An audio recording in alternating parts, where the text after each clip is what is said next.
मैंने देखा आशा नौटियाल जी भी ग्राउंड पर हैं, इधर पता लगा आप भी ग्राउंड में हैं। ये रुद्रप्रयाग का इलाका और चमोली का ये इलाका बटा हुआ है, अलग-अलग विधानसभा क्षेत्रों में ये आपदा आई है। जब मैंने पता देखिए, किया बहुत ही मुश्किल है और कई स्थानों पर जान जोखिम में डाल करके जाना पड़ रहा है। हैली जो है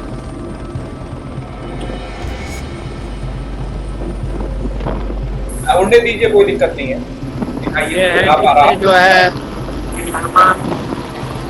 नुकसान का आकलन आपने किया है क्या? लोगों से बात की होगी, क्या लोगों की तकलीफें हैं? किस जी जी तरीके से जी उनको देखिए, एनडीआरएफ, एसडीआरएफ, लोकल पुलिस और पीआरडी के जवान और स्थानीय वॉलेंटियर जो हैं पूरी मुस्तैदी से काम कर रहे हैं। जिला प्रशासन पूरा मौके पे बना हुआ है। राष्ट्रीय राजमार्ग है वो भी पूरी तरह से बांसवाड़ा में इस समय बाधित है, वहाँ से आगे जा पाना संभव नहीं हो पा रहा है। नुकसान बहुत हुआ है, लगभग 10 के आसपास मवेशी जो हैं इस आपदा की भेंट चढ़ गए। और नमस्कार, पहला दगड़ियों में पंकज रौतेला, आप देख रहे हैं उत्तराखंड न्यूज। उत्तराखंड में आपदा आई, त्रासदी आई और हालत खराब है, हाल बेहाल है, लोग परेशान हैं और लगातार मदद पहुंचाई जा रही है। रेस्क्यू अभियान अभी भी चल रहा है। कई इलाके ऐसे हैं जमींदोज हो गए, सैलाब बहा कर ले गया और सवालों का अंबार भी खड़ा हो गया।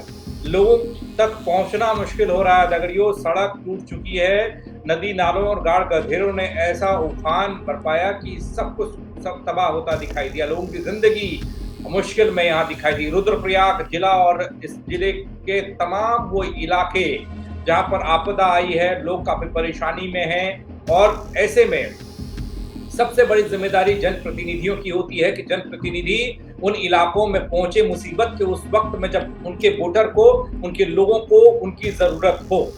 और ऐसा कुछ हमें देखने को भी मिला है। परेशानी तो परेशानी है, हालांकि इसे कम कैसे करें इस पर सोचा जाना चाहिए। लेकिन उन सबसे इतर एक और तस्वीर जब हम देखते हैं तो वो ये देखते हैं कि खुद विधायक जो हैं वो ग्राउंड पर हैं, लोगों से बातचीत कर रहे हैं। ऐसे ही रुद्रप्रयाग का इलाका और वहां से विधायक जिन्हें मैं आपके सामने ला रहा हूँ, काफी वरिष्ठ बीजेपी के नेता हैं भरत सिंह चौहान जी। स्वागत है चौहान साहब आपका। आवाज पहुंच रही होगी आप तक? चौहान जी, आवाज पहुंच रही होगी आप तक? हाँ, अभी यहाँ पे हैली के से हम सामान भिजवा रहे हैं क्षेत्रों में, इसलिए हाँ, थोड़ा हैली की आवाज आ रही है। हो सकता अच्छा। है आपको दिक्कत आ रही हो सुनने में। नहीं, हम सुन पा रहे हैं, आप बोलिए बोलिए, आप हेलीकॉप्टर भी दिखाइए, कोई दिक्कत नहीं है, हाँ, बोलिए। हेलीकॉप्टर में दिखा रहा हूँ आपको। ये सामान उसमें लोड कर रहे हैं। ये हैली इस समय जो है तैयारी हो रही है। मेरे पीछे आप देख सकते हैं ये हैली खड़ा है और सामान इसमें लाद रहे हैं। ये सीधे आपदा पीड़ित क्षेत्रों के लिए रवाना किया जा रहा है। 4 सॉटी अभी तक कर चुके हैं और जी लगातार ये तब तक चलता रहेगा जब तक कोई किसी को वहाँ जरूरत होगी। जी, मेरी आवाज पहुंच पा रही हो तो मैं जानना चाहूंगा आपके इलाके का हाल। भरत जी, किस तरीके से आप लोग वहां पहुंच रहे हैं? जो मुझे जानकारी मिल पाई, पहुंचना इतना आसान नहीं है। सड़क के रास्ते पूरे बंद हैं, ध्वस्त हैं, नदियों ने, गाढ़ गधेरों ने सब तबाह कर दिया। कैसे पहुंच रहे हैं आप? यहीं से शुरू ये आप करिएगा। देख सकते हैं हैली जो है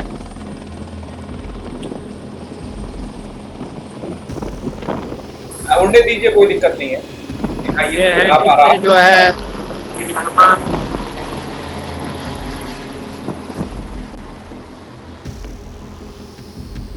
जी, मैं ये पूछ रहा था आपसे कि कितना आसान है वहां तक पहुंचना? रास्ते टूटे हुए हैं, कैसे आप पहुंचे बताइएगा। बहुत ही मुश्किल है और कई स्थानों पर जान जोखिम में डाल करके जाना पड़ रहा है। जी लेकिन अभी तक भी हम छेनागाड़ नहीं पहुंच पाए हैं। एनडीआरएफ की टीम बेशक वहां पर पहुंच चुकी है और राहत बचाव कार्य तेजी से चल रहा है। जी उछोला में हम लगभग 3 सॉटी हमारी हैली से राशन हम पहुंचा चुके हैं और जी कल हम जो है ताल जामन और जो छेनागाड़ से 2 किलोमीटर पीछे है ताल जामन, वहाँ जी तक ही हम पहुँच पाए और उम्मीद कर रहे हैं कि कल छेनागाड़ तक, जहां पर लगभग 8 लोगों के लापता होने की सूचना है, वहां तक कल हम लोग पहुंच पाएंगे और एनडीआरएफ की टीम वहां पर पहुंच चुकी है। जी। जो तस्वीरें हैं चौहान साहब, वो बहुत डराने वाली हैं। कई लोगों का घर तबाह हो गया, अपने मवेशी, पालतू मवेशी का नुकसान हुआ है। कई लोग, ये खबर आई कि अभी भी लापता हैं। उन्हें खोजने के लिए किस तरीके से काम किया जा रहा है? रेस्क्यू की बात कर रहा हूं मैं, रेस्क्यू कैसा चल रहा है? देखिए, एनडीआरएफ, एसडीआरएफ, लोकल पुलिस और पीआरडी के जवान और स्थानीय वॉलेंटियर जो हैं, पूरी मुस्तैदी से काम कर रहे हैं। जिला प्रशासन पूरा मौके पे बना हुआ है। डीएम, एसपी कल ही जो है वो ग्राउंड जीरो तक पहुंच चुके थे। एडीएम, एसडीएम सब अभी भी यहाँ मौके पे बने हुए हैं और लगभग प्रत्येक गांव के लिए एक अधिकारी को जिम्मेदारी दी गई है। अधिकतर क्षेत्रों में कल ही जो है बिजली की जो आपूर्ति है उसको बहाल कर दिया गया और आज शाम तक सभी अधिकारियों को निर्देशित किया गया है कि आज शाम तक जो वाटर सप्लाई है, पानी की आपूर्ति है, उसको भी बहाल कर दिया जाए। जी, आपकी विधानसभा लालटेन, जी जी, लालटेन, टॉर्च, कैंडल और बच्चों के लिए मिल्क पाउडर और जो भी आवश्यक सामग्री होती है वो उन तक पहुंचाई जा रही है और जहां मैनुअली या हेड लोड से संभव नहीं है वहां हेली से उसको एयर ड्रॉप किया जा रहा है। जी, एक तो बहुत बड़ा कंफ्यूजन ये था चौहान साहब, चौधरी जी की मैंने देखा आशा नौटियाल जी भी ग्राउंड पर हैं, इधर पता लगा आप भी ग्राउंड में हैं। ये रुद्रप्रयाग का इलाका और चमोली का ये इलाका बड़ा हुआ है, अलग अलग विधानसभा क्षेत्रों में ये आपदा आई है। जब मैंने पता किया, देखिए ये लगा हुआ क्षेत्र है केदारनाथ विधानसभा का और रुद्रप्रयाग विधानसभा का। जो श्यूर वाली जो रिज है उसके जो ईस्टर्न स्लोप्स हैं उस पे केदारनाथ विधानसभा है और उसका जो वेस्टर्न स्लोप है उस पे रुद्रप्रयाग विधानसभा के 6 ग्राम पंचायतें हैं। रुद्रप्रयाग विधानसभा की अगर बात करें तो श्यूर न्याय पंचायत जो है वो पूरी की पूरी इस आपदा की चपेट में आई है। जो बड़ी आपदा है, छुटपुट तो लगभग सभी स्थानों पर रास्ते टूटे हैं और अभी जो रुद्रप्रयाग केदारनाथ राष्ट्रीय राजमार्ग है वो भी पूरी तरह से बांसवाड़ा में इस समय बाधित है, वहां से आगे जा पाना संभव नहीं हो पा रहा है। जी, नुकसान का आकलन आपने किया है क्या? लोगों से बात की होगी, क्या लोगों की तकलीफें हैं? जी, नुकसान बहुत हुआ है। लगभग 10 के आसपास मवेशी जो हैं इस आपदा की भेंट चढ़ गए और एक महिला कल जखोली में और 8 लोग जो बताए जा रहे हैं वो मिसिंग हैं आपके छेनागाड़ से। छेनागाड़ एक छोटा सा कस्बा था जहां पर कुछ व्यापारिक प्रतिष्ठान थे, उनका नामो निशान भी मिट चुका है और कुछ भी वहां पर शेष नहीं है। जी, ये छेनागाड़ का इलाका हमने ये देखने को मिला जब हम इस तस्वीर को देख रहे थे इस इलाके की। हमने धराली देखा था, कुछ ने कहा कि धराली से कंपेयर किया, धराली थोड़ा बड़ा था, छेनागाड़ का इलाका थोड़ा कम था, मंदिर भी दब गया। लोग ये कह रहे थे कि मंदिर नहीं बचा, भगवान नहीं बचे तो अब कौन बचाएगा। इस तरीके से इमोशनली भी लोग टूटते दिखाई दिए।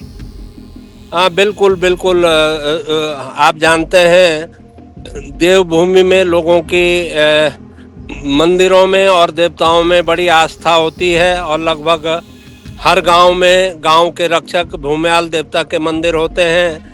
लेकिन जब उन मंदिरों को भी क्षति पहुंचती है तो निश्चित रूप से वहां के जो निवासी हैं उनको जो है उनकी आस्था पे भी चोट पड़ती है और निराशा उनमें आती है। लेकिन इस समय प्रशासन की तरफ से पूरे प्रयास किए जा रहे हैं कि जो लोग सुरक्षित हैं उनके जीवन की रक्षा की जाए और जो रिलीफ के जो कार्य हैं, जो टाइम टेकिंग है, उनका आकलन किया जा रहा है, क्षति का आकलन किया जा रहा है और जो भी नियम है, नियम कायदों के अनुसार उनको क्षतिपूर्ति उनको दी जाएगी। क्षतिपूर्ति दी जाएगी और जो नुकसान है उसकी भरपाई तो वैसे असल में तो हो नहीं सकती। लेकिन जी, जी, जी। तमाम सवाल भी हैं अपने पहाड़ और पहाड़ियों को लेकर, यहाँ के गाँव और कस्बों को लेकर जो गाढ़ गधेरों के किनारे हैं। आपके इलाके में भी बहुत सारे इलाके ऐसे हैं, गाँव ऐसे हैं जो गाढ़ के किनारे बसे हुए हैं। खतरा उन पर भी मंडरा रहा है। एक एक अच्छी मजबूत पॉलिसी का इंतज़ार कर रहे हैं हम। अगस्त्यमुनि की तस्वीरें देख रहे हैं, आपके आपके इलाके की तस्वीरें हैं। देखिए रोड धँस रही है। कैसे कैसे काम होगा? कैसे कोई रणनीति है नहीं क्या? बिल्कुल आपने सही कहा। खास तौर पे हाउसिंग को लेकर के पहाड़ों में इस तरह की कोई रेगुलेटरी अथॉरिटी नहीं होती है और लोग अपने हिसाब से भूमि का चयन करते हैं और उन मानकों की अमूमन अनदेखी होती है जिनका जी, निश्चित रूप से पालन किया जाना चाहिए। तो आने वाले समय में जो सरकारों को थोड़ी और संवेदनशीलता दिखाते हुए एक रेगुलेटरी अथॉरिटी बनानी पड़ेगी जो इस बात की जांच करे कि अमुक स्थान आबादी बसाने के लायक है या नहीं है। जो सुरक्षा के मानक हैं उनके दृष्टिकोण से वो स्थान सुरक्षित है या नहीं है। जी।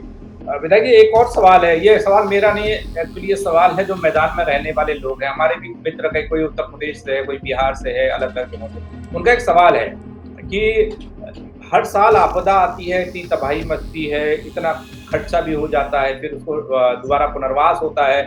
तो ऐसा क्यों नहीं किया जाए कि ऐसे इलाकों को चिन्हित कर मैदानी इलाके या सेफ ज़ोन में शिफ्ट कर दिया जाए? क्या ये हो सकता है? अगर हो सकता है तो कितना आसान आपको लगता है?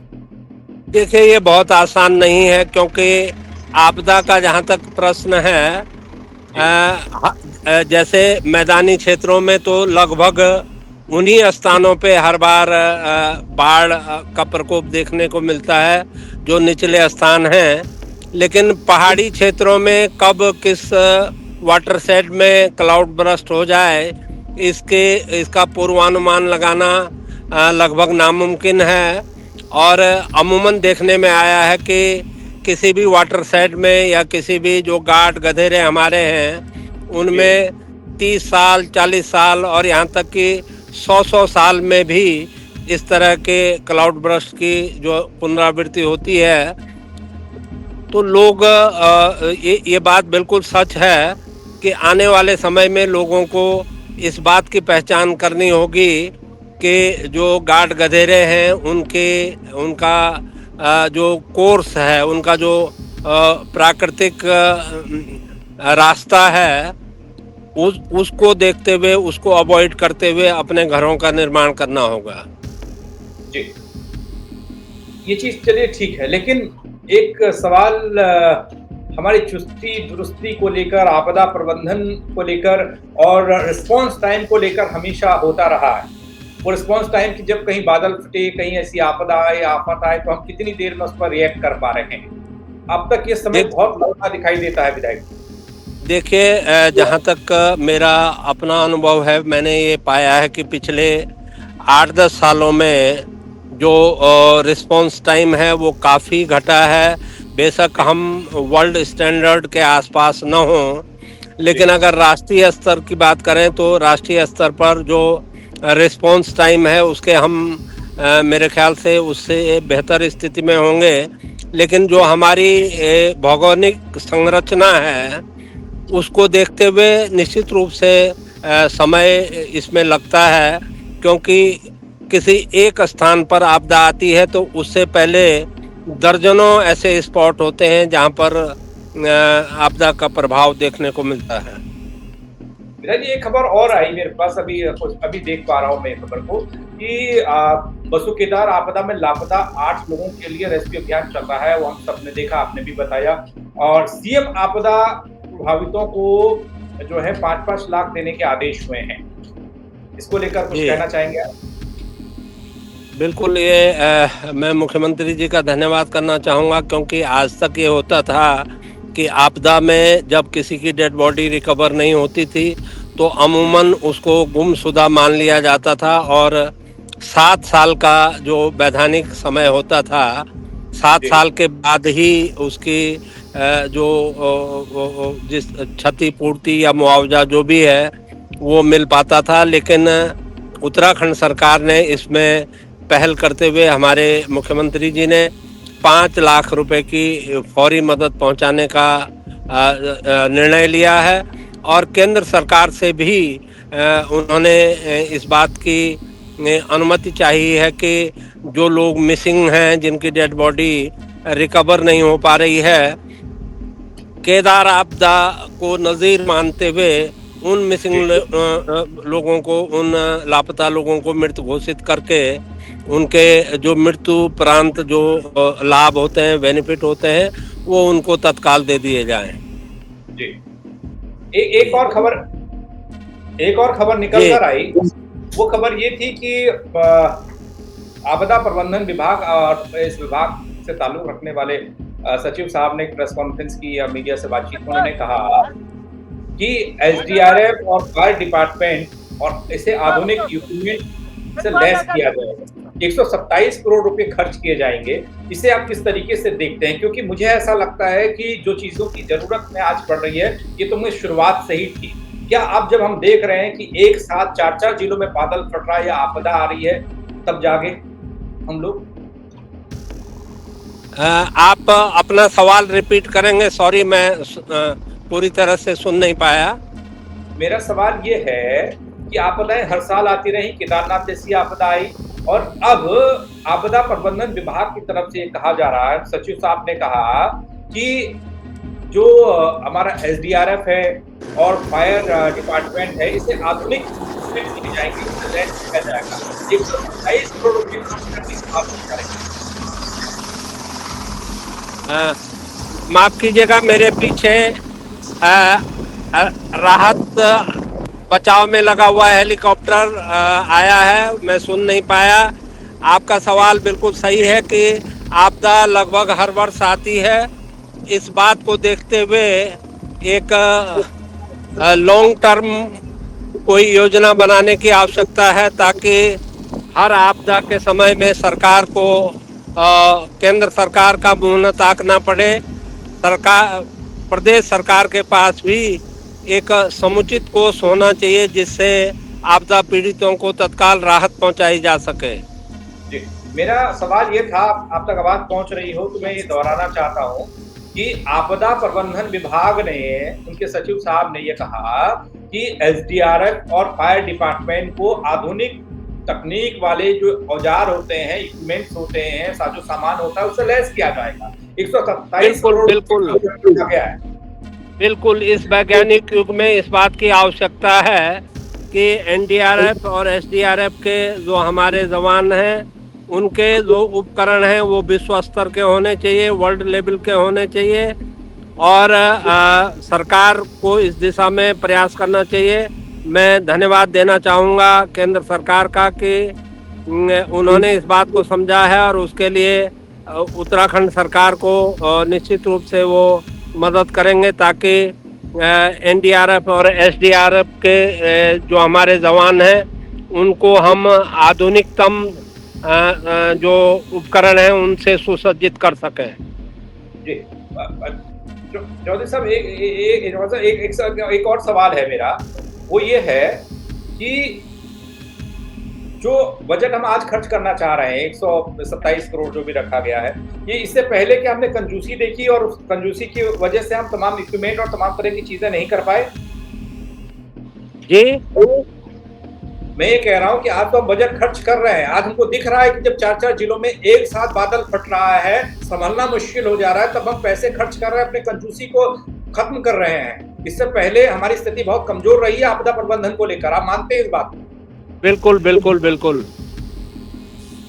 देखिए, 2013 की जो बड़ी आपदा थी, उसके अनुभवों से हमको और सरकारों को बहुत कुछ सीखने की आवश्यकता है और निश्चित रूप से उत्तराखंड की युवा मुख्यमंत्री पुष्कर सिंह धामी जी के नेतृत्व में ये सरकार आपदा से निपटने का बहुत ही बेहतर कार्य कर रही है। आपने देखा होगा, चाहे वो सिलक्यारा की आपदा हो, चाहे वो धराली की आपदा हो, चाहे वो थराली की आपदा हो, पिछले साल केदार की आपदा हो, हमारे मुख्यमंत्री ने 4 फ्रंट पे आकर के पूरी आपदा का जो है नेतृत्व किया है और ये इससे जो है आपदा में लगे हुए और लोगों को भी बहुत इंस्पिरेशन मिलती है और यही परिणाम है कि हमारा जो रिस्पॉन्स टाइम है वो भी लगातार घट रहा है और हम आपदा के न्यूनीकरण में काफी हद तक पा रहे हैं। जी। कोई विशेष मांग अपने क्षेत्र के लिए आप करना चाहेंगे, चाहे केंद्र सरकार हो, चाहे प्रदेश सरकार हो, आप तो सत्ता में ही हैं, क्योंकि नुकसान बहुत ज़्यादा हुआ है। लोग अभी मैं कहता हूँ कि आधा पहाड़ इस वक़्त शायद मुझे दिखाई दे रहा है।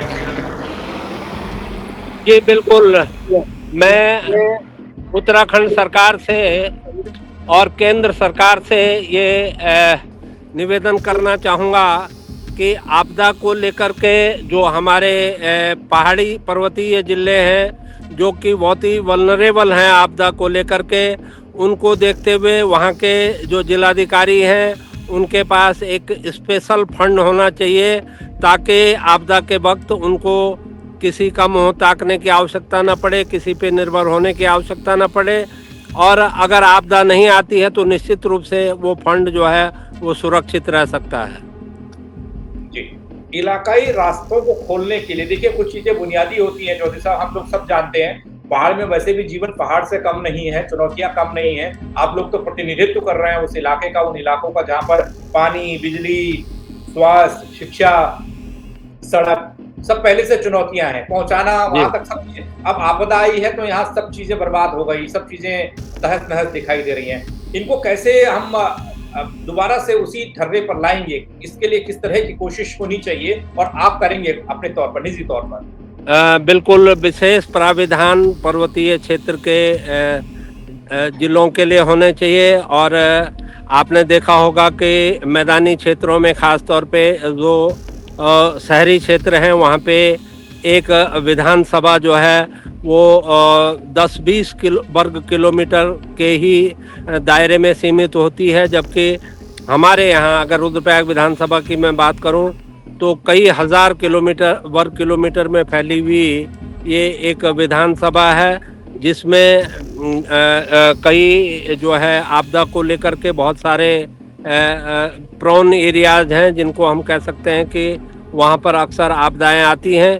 इन सब बातों को देखते हुए जो नियोजन है वो पहाड़ के दृष्टिकोण से किया जाना चाहिए और ख़ास तौर पे जैसे विधायक निधि है तो आप देखते होंगे कि शहर में एक ही क्षेत्र में वहाँ पर मंडी परिषद भी काम करती है, नगर पालिका भी काम करती है, विधायक भी काम करता है, क्योंकि बहुत ही छोटा संसदीय क्षेत्र होता है तो सांसद निधि भी वहाँ पर खर्च होती है। उसके ठीक विपरीत मैं अपनी बात करूँ 190 पोलिंग स्टेशनों में जो है ये मेरा विधानसभा क्षेत्र फैला हुआ है और कमोबेश सभी पर्वतीय क्षेत्रों की यही स्थिति है।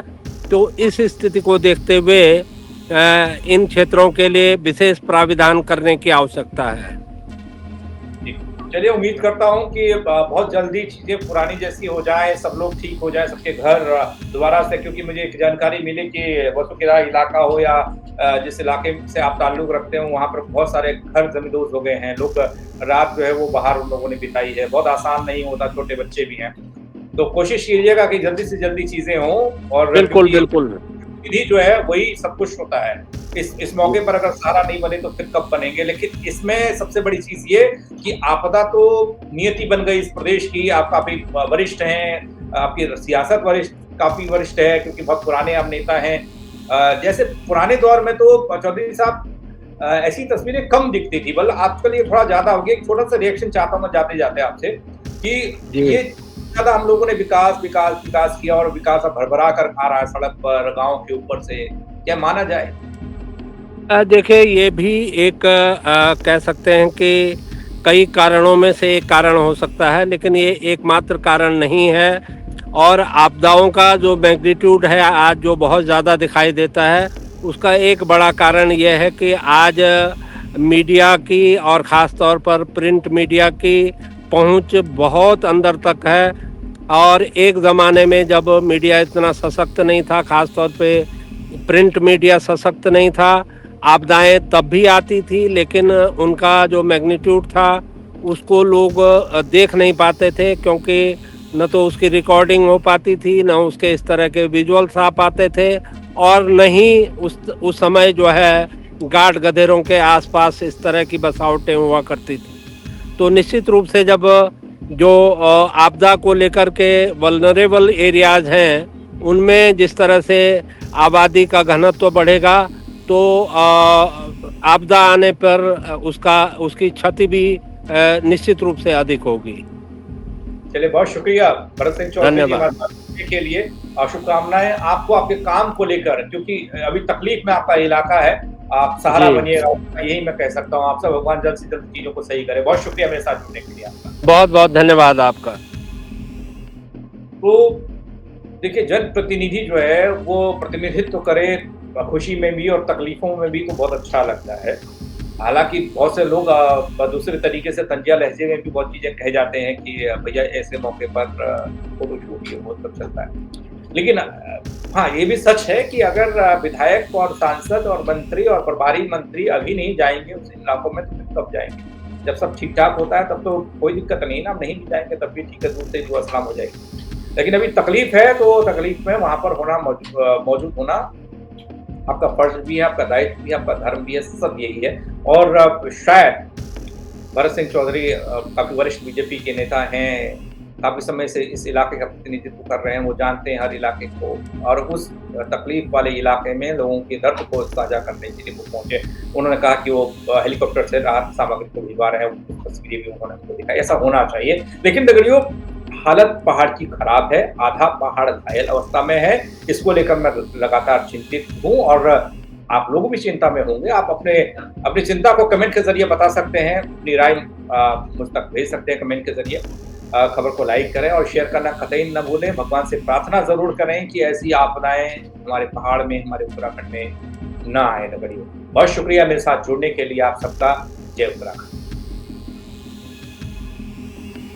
मैंने देखा आशा नौटियाल जी भी ग्राउंड पर हैं, इधर पता लगा आप भी ग्राउंड में हैं। ये रुद्रप्रयाग का इलाका और चमोली का ये इलाका बटा हुआ, अलग अलग विधानसभा क्षेत्रों में ये आपदा आई है। जब मैंने पता किया, बहुत ही मुश्किल है, और कई स्थानों पर जान जोखिम में डाल करके जाना पड़ रहा है। थैली जो है